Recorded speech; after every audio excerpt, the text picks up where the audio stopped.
सेवारो। हामी चाहिँ अहिले सिसौली भन्ने ठाउँमा आएको छौं।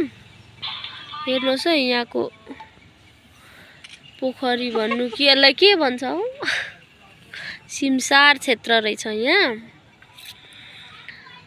अनि छोरो चाहिँ यहाँ पुरै माछाहरू हेरेर बसिरहेछ। यहाँ आवाजीमा हाई गर त।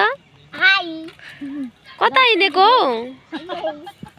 अनि यहाँ चाहिँ दुईजना खै बिजुली बाल्दै बसेको छन्। अनि म चाहिँ यहाँ छु। हामी चाहिँ माछालाई मुराइ दिँदैछौँ। यो चाहिँ कहाँ हो भन्दा सिसौली सिमसारमा।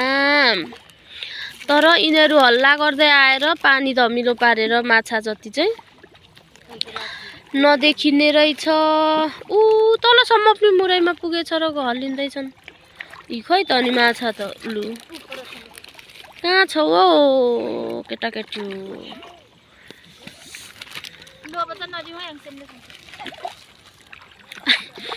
आमा त्यहाँ चाहिँ धेर छन् नि।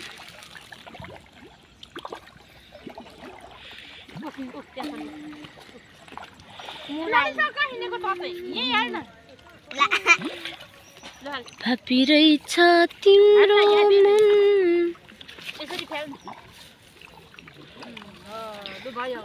लु हाङसेमले पनि यहाँ माछालाई ला उसैले पनि खानु थाल्यो।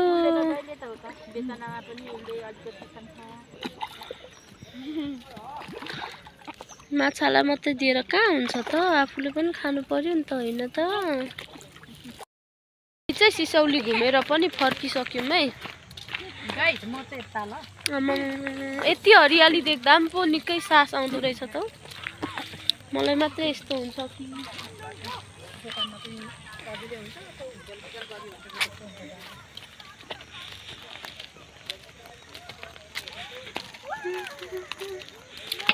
गाउँले जिन्दगी भएछ हौ, त्यही भएर होला यति हरियाली देख्दा पनि खुसी लाग्ने।